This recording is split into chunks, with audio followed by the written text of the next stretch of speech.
Hey guys, this is Gilbert, and today I'm going to be going over a game that I played at a regionals tournament this year. And so I'm playing black here, and we get started with c4. So against c4, I just like to play what I play against d4, so I go with knight f6. Normally I like to play sort of Nimzo-like positions, also Queen's Indian defense setups is what I like to do. And so we get g3, going for some kind of kingside fianchetto. So I just develop my pawn at e6, the bishop comes out, d5, striking at the center. I didn't want this bishop to have that much scope, so I decided to put a pawn in the center to get some share of the center so that this bishop wouldn't be too strong against my b7 square. Notice that I may want a queenside fianchetto, so if I want to do that, I don't want to lose my rook here on a8. And I don't necessarily want to block with a move like c6 either, so I decided to go with d5 so I could get my bishop fianchettoed as well to oppose this bishop on the same diagonal. So he develops his knight to f3, and I go ahead with that plan of developing the bishop on the queen side, and we get our bishop out. And so he solidifies his queen side. Notice that before there was no defense of the pawn. And now it looks like he can also get his bishop to come on this diagonal. So notice that my bishop on e7 is sort of a defensive piece. It's kind of blocking the effects of the bishop on b2. And so I castle kingside. d3. So d3, the first thing I noticed was what's going on with d4. It's not really being controlled. So c5 is an option to take care of that square. But I decided to go with h6. h6 wasn't the most ambitious of moves. I think moving the pawn to c5 would just be a better move overall.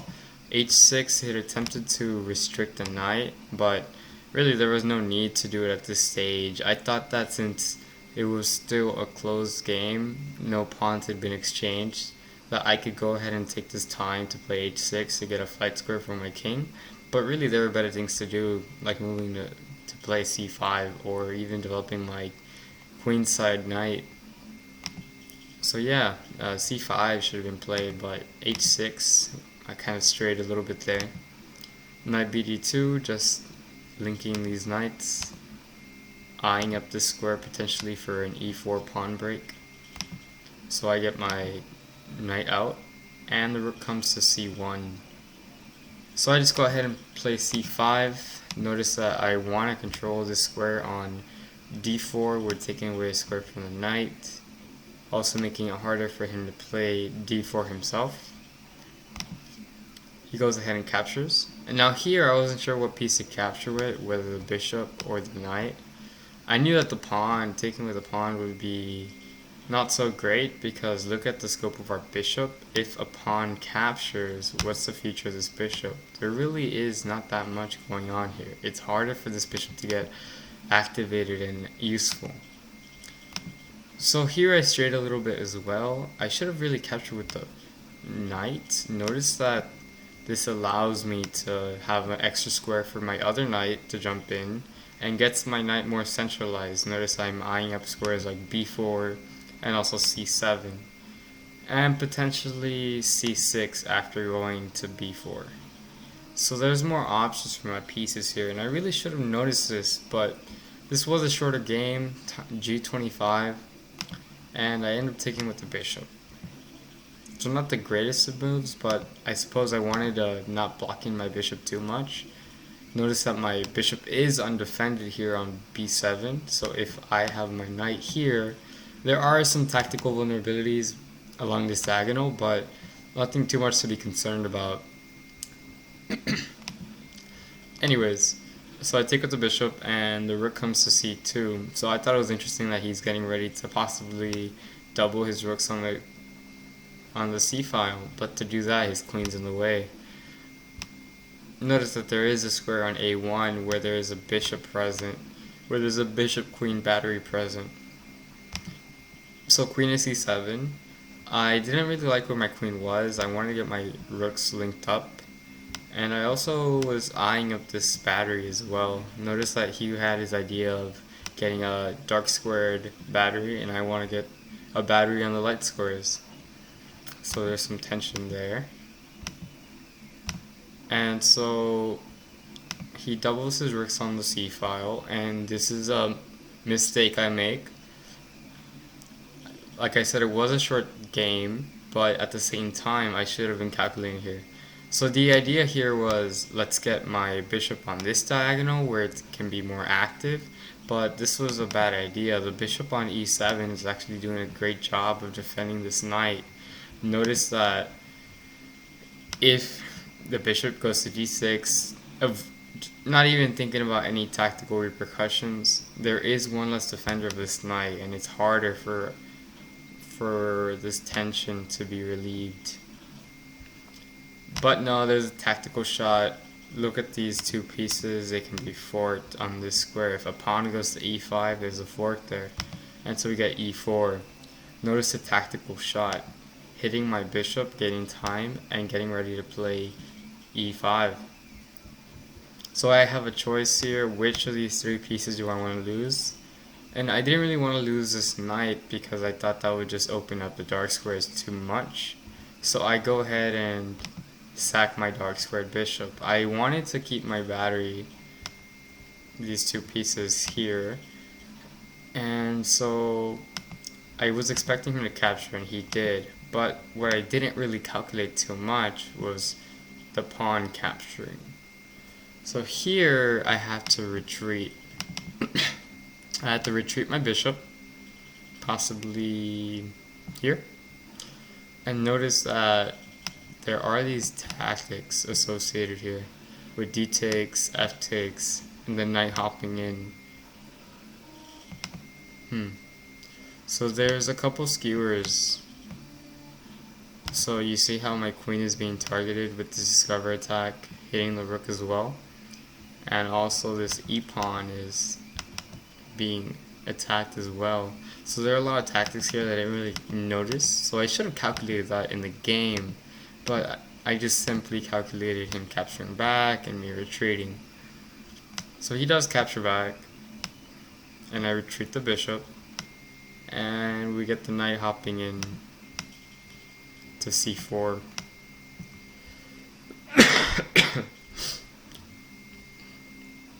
So here I thought that getting his knight into d6 was kind of annoying, so I kind of took steps to prevent that.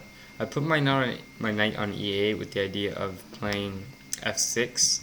I didn't like the pressure I had here on the f6 and the g7 squares, and I wanted to alleviate some of that with a move like f6. So knight to f to e5. Yeah, this move wasn't that great because one, it's a retreating move, and two, it just allows his pieces to get very active against mine. I'm kind of not really in a good position here. Let's see what the engine says. Yeah, the engine just suggests get your rooks doing something, and it's pretty bad. So his knight hops in, and I get to play f6, and so he takes my bishop, queen takes.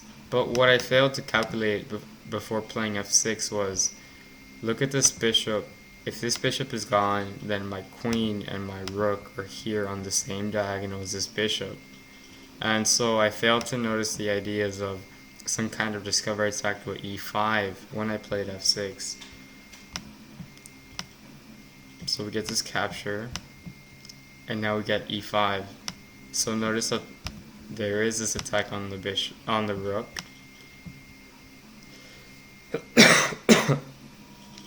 But at the same time, we are getting some light square weaknesses from on white's side. So notice that the bishop was the only one that was active on the light squares. And so now that there's no pieces necessarily around the king, notice that all these pieces are not near the king at all. There is some potential for a kingside attack. So after e takes f6, I noticed that I could capture with my knight, but after some kind of trade I wasn't too sure what was going on in the position. I didn't really like it. So I thought that I was losing here, and I was. And I just thought it was too easy for my opponent if I went down this route. So I decided to play queen to f3. I noticed that this king was isolated here on the king side by himself. And so I wanted to cut off a move like f3 or f4 that would allow this rook to have some horizontal support for this king. So queen to f3, and he takes my pawn. But I don't care. I don't care about this pawn. I can leave him here. I can leave him there right now. He's not too much of a bother yet. So I get my rook to f5, and notice that there is growing threats on the h1 square. If my rook is on h5, what is he going to do? So he notices this, and he plays knight to e3. I get my rook in, and he defends with the knight. And so now I decide, well, what am I going to do now? I don't really necessarily have that much of a threat here, so I need to get another piece involved. Knight to d6. Notice that these dark squares are controlled, so it was harder to bring this knight in, but knight to d6 allows me to do so. So after playing d4, I really wasn't expecting this move at all. I was expecting a move like rook to e1, and then queen c1, and then getting the rooks involved that way. But no, instead we get d4, and I think the idea behind d4 was to open up the c file for these rooks that were doubled, but really my opponent should have calculated that that's too slow of a plan. It's not necessarily worth it, so I just go ahead and ignore it. Notice also that this queen is out of play, and this bishop is just hindered by this pawn right now, so I do have these squares available more than I did before. So my knight goes to e4, and I'm getting ready to just jump in. Notice that there are some tactics associated with h3. Rook to e1. This is actually a losing move. Notice that, like I said, there are these tactics with h3 that I didn't notice in the game because at this point I had maybe 2 minutes on my clock, and we both were low on time and we were kind of blitzing it out at this point, but at the same time I should have found different ways to keep my attack going. In the game, I capture on g3, but really, knight g5 would have won the game. Notice that this king is just too isolated. There's just too much here. Anyways, I capture on g3, he captures back, and I capture. Notice that there is a growing threat on h2 with my queen. And so he decides to attack me, and I check. And I decided to get one more piece into the attack. This move wasn't that great because look at rook to f3. Rook f3 is just a great defensive move overall, and it really would have hurt my attack. I don't know what I would play here. The engine suggests just checking, right? But plus 9.2, it doesn't seem like it's that hard to defend. After a move like this, we can just block with the rook, and there's not really much to say. So yeah, what to say about that? Rook to f3 was just a defensive move that would have just blocked my attack, but it didn't happen in the game. What happened was queen f1. My opponent wanted to get his queen involved, but at the same time it wasn't that great. So here I was expecting again rook here, and where's my attack now? What to do, right? After captures, king captures. Do I really have much? Let's say I give a check. No, there's not much at all. Even if I do take this, it's just not a great position. Look at this pawn, look at this queen. After checking, I'm just losing here. Even though I won that exchange, it's just devastating. It just gets his pieces active and I can't really do much. Just like give a couple of checks until they run out. So anyways, look, mate in 26. King to e1, and he just sidesteps. He sidesteps. I guess he missed that rook f3 move. And so I just go ahead and capture.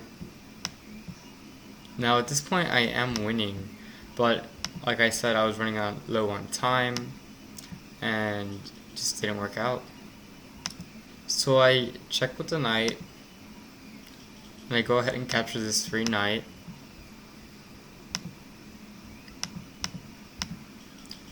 And the king retreats, and I just give a couple checks. And about this point, I had maybe about 20 seconds left on my clock, and I didn't really like the position I was going into. I thought it was harder to play for me than it was for my opponent. Notice that his rooks are linked and that he has this bishop that has some potential. Notice that this pawn on g7 could be strong, but at the same time I do have a passed h pawn that could work for my advantage, and I should have really played on, but with 20 seconds on my clock, I didn't really want to risk it. After I dropped my minor piece in the middle game, I was really aiming for a draw, honestly, because one, I had a higher rated opponent, and two, when you're down, it's kind of hard to consolidate and win. And so at this point in the game, I just took a repetition and my opponent offered me a draw, and that was it. But really, that key point that I want to stress on that I missed was with the knight. So here, whenever I was looking at this move, I should have spent more time. I think I had about a minute and a half here in this position, maybe a minute. And really, more time should have been spent in this position, because this game, this rook e1 was a losing move to the computer's eyes. And it was one of my only opportunities to win the game. So really, I should have noticed that this was an important position, and I knew it was, but I wasn't sure how my attack was extending. I noticed that there were some ideas of going to h3, but I didn't calculate them all the way through after a move like king to f1, and I didn't see ideas like knight to e4, where I'm threatening a check after the king moved, and just different ideas that I hadn't really noticed. And so it was a little complicated in this position, but I should have spent more time calculating and looking at it. But that's all I have to say about this one. I was pretty happy with this draw. My opponent was a 1750 and I am a 1600. So I wasn't too upset by the result, but at the same time, it could have been a win. I hope you guys got something from this video. If you liked it, please leave a like. Please leave any suggestions below. Thanks for watching this video. Make sure to subscribe. I will post more games from this regionals tournament on my channel. Thanks for watching. Bye.